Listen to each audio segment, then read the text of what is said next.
tardes y bienvenidos una vez más a su noticiero. En esta ocasión hemos decidido hablar sobre un tema de gran relevancia, esto es el periodo de la Reforma.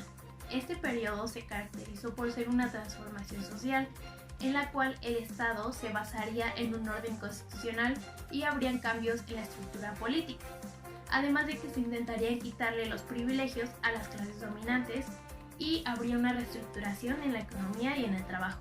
Pero para esto hemos conseguido una entrevista con un historiólogo muy importante. Para esto nos enlazamos con nuestra reportera Dulce Liliana. Adelante.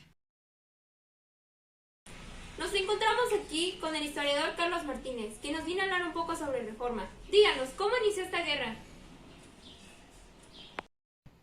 Bueno, respondiendo a tu pregunta, te puedo contestar que fue una consecuencia de la aprobación de la Constitución de 1857, en la cual se afirmaban distintos principios liberales, tales como la separación del Estado y la Iglesia Católica, también la supresión de los fueros militares y eclesiásticos.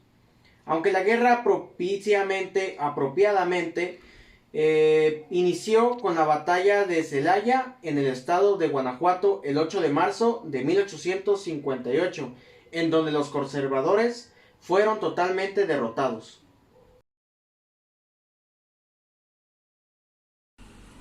¿Qué fue lo que provocó esta guerra?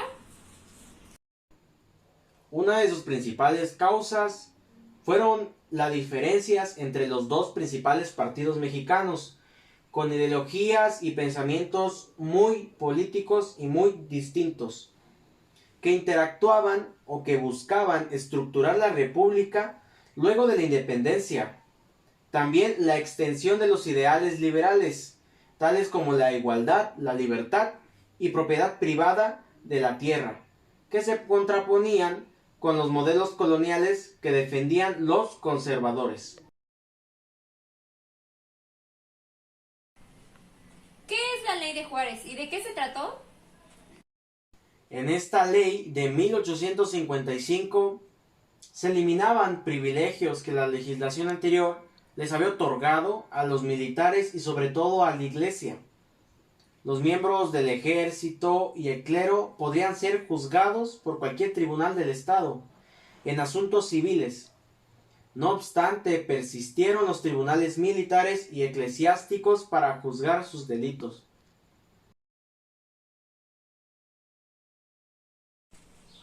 Después de la guerra de Reforma, ¿qué es lo que pasó con el gobierno?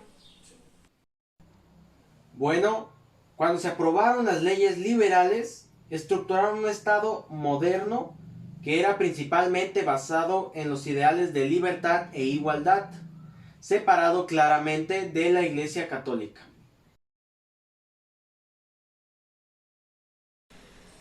¿Cómo observa usted la situación de México económicamente? Para nadie era sorpresa que México, por aquellos tiempos, no sé si te refieres a eso, supongo que sí, en aquellos tiempos México pasaba por una muy grave crisis económica que estaba obligando al gobierno mexicano a suspender los pagos de la deuda externa pedida con anterioridad, lo cual podría causar un grave conflicto con las primeras potencias mundiales de ese momento como España, Gran Bretaña y Francia. Ahora hablemos del periodo que seguía después de la Reforma. Me refiero al Segundo Imperio Mexicano. Este tuvo su origen gracias a que los mexicanos estaban en la búsqueda de un candidato monárquico acorde a sus intereses. El cargo recayó en Maximiliano de Habsburgo, quien tenía el apoyo de Napoleón III de Francia. Sin embargo, la llegada de Maximiliano, junto con el ejército francés a México, no supondría el fin del conflicto entre los conservadores y los liberales. Seguimos contigo, Dulce. Pasando por otro tema, hablaremos sobre el Segundo Imperio. ¿Cuál era la política implementada por el emperador? En el ámbito político, Maximiliano se había comprendido con Napoleón III a aplicar una política de corte liberal. Esto, claro, así da lugar a las leyes reformistas, por lo que los conservadores se inconformaron y Maximiliano decidió romper lazos con ellos, llamando a su lado a los liberales moderados para que apoyaran a su gobierno. Esto claramente provocó protestas del Vaticano y el clero local.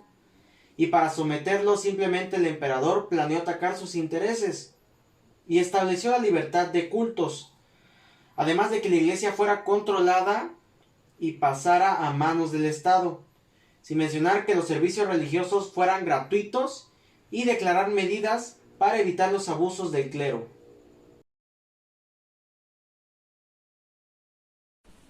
¿Cómo estaba plasmada la legislación expedida por Maximiliano de Habsburgo? Dentro de los decretos más importantes o más reconocidos, pues podemos mencionar el Estatuto Provisional del Imperio Mexicano, además del decreto de organización del Ministerio de Gobernación y de sus dependencias. Además podemos comentar la Ley Electoral de Ayuntamientos, la Ley para la Organización de los Tribunales y Juzgados del Imperio, la Ley de Instrucción Pública y Reglamento, el derecho o los derechos y obligaciones de los habitantes y ciudadanos del imperio, y por mencionar alguna otra, la ley sobre la organización de la hacienda municipal y su reglamento.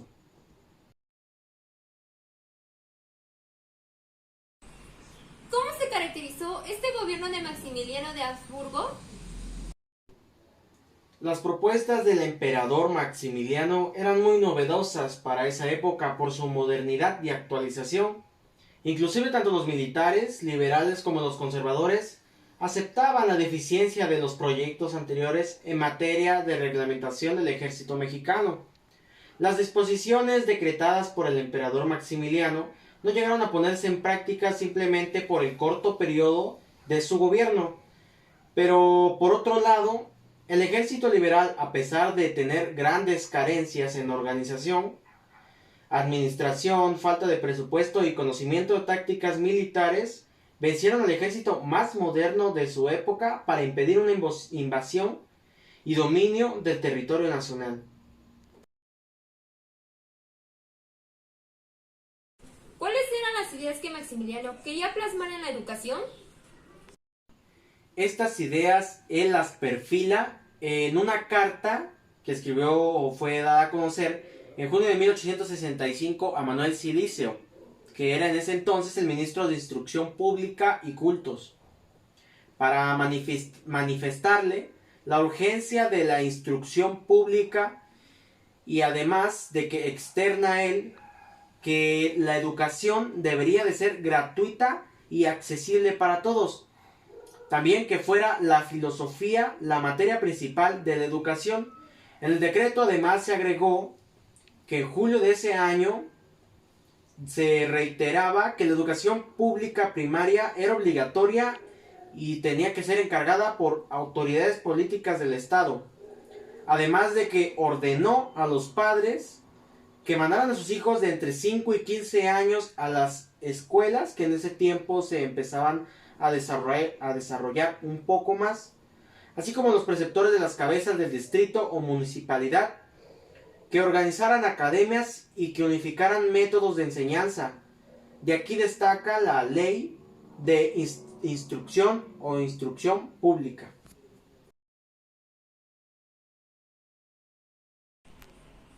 ¿Qué redactó el emperador Maximiliano en referencia a la legislación de los hospitales y sanidad de los militares?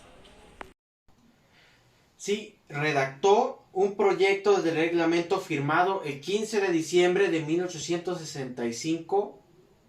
En tal documento, muy amplio por cierto, constaba de 63 artículos que corresponden a párrafos específicos, y estos a su vez constan de diversos apartados, era muy extenso.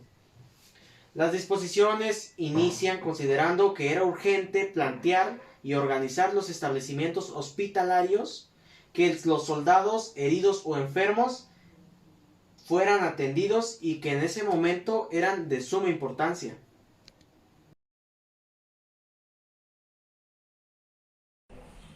¿Qué decía la ley de terrenos de comunidad y de repartimiento?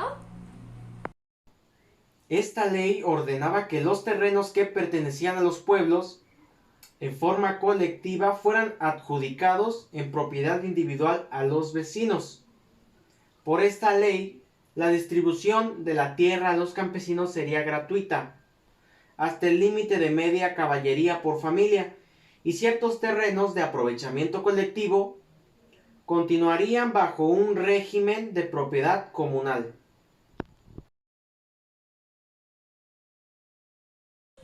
¿Cómo era la división territorial en ese momento? La división territorial del país en 1865 quedó comprendida en el artículo 52 del Estatuto Provisional del Imperio Mexicano y dictaba así: el territorio nacional se dividía en 8 grandes divisiones, en 50 departamentos que a su vez se dividían en distritos y que a su vez cada distrito se dividía en distintas municipalidades. ¿Quiénes conformaban el Congreso del municipio? Los ayuntamientos formaban el Consejo de Municipio. Sus integrantes eran elegidos por los ciudadanos en elección directa y se renovaban por mitad de cada año. Eran ciudadanos los cuales, teniendo la calidad de mexicanos, reunían además los requisitos de tener 21 años de edad, tener un modo honesto de vivir y no haber sido condenado judicialmente a alguna pena infamante.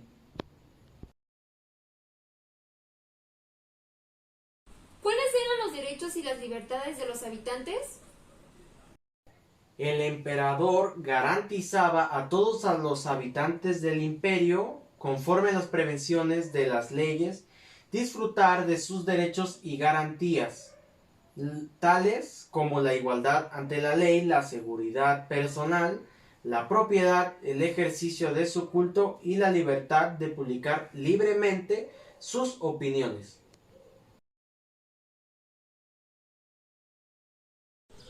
¿Cómo se llevan a cabo las elecciones en cada ayuntamiento?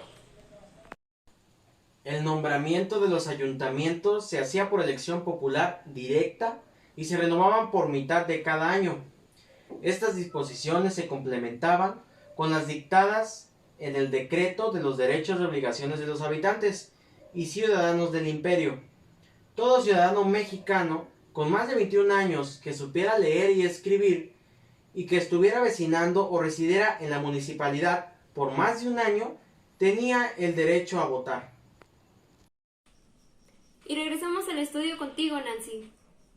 Con toda la información que acabamos de escuchar, podemos darnos cuenta de los cambios que han habido a lo largo del tiempo y que sin duda alguna han intervenido en la forma de organización política actual. La gran variedad de ideologías que han existido han dado lugar a que se generen distintos tipos de gobierno, en los cuales se tiene también la necesidad de organización de una nación, donde no siempre se tienen los mismos intereses o las mismas necesidades. Desde que México se volvió independiente, no había una forma de gobernar al país, ni tampoco se sabía cuál de todas esas formas iba a dar buenos resultados. Tanto el periodo de la Reforma como el Segundo Imperio fueron de gran trascendencia para la restauración de un gobierno republicano en México. Sin embargo, habían 2 grupos divididos, los liberales y los conservadores, por lo que desafortunadamente se llevaron a cabo revueltas sociales, lo que llevó a los enfrentamientos armados, provocando estragos en la economía, la política y en la sociedad. Con la investigación pudimos darnos cuenta de que además de ser un hecho interno, vivimos en un mundo donde existen intereses internacionales. Y desde ese entonces han habido conflictos en la forma de regir a un país. Esto es de gran importancia para la actualidad, ya que desde un principio no había una correcta organización y los distintos gobiernos estaban en desacuerdo, lo que provocaba solo la búsqueda del poder. Hoy en día existen partidos políticos los cuales constantemente están peleando por tener el poder y aunque ya no es a través de las armas, no buscan un desarrollo para el país, sino satisfacer sus propias necesidades. No existe un apoyo entre ellos, los que suponen ser nuestros representantes, lo cual causa una gran desconfianza en nosotros y estropean los avances o los cambios que puedan haber en nuestro país. Y eso ha sido todo por hoy. Los esperamos mañana en punto de las 2 de la tarde. Gracias.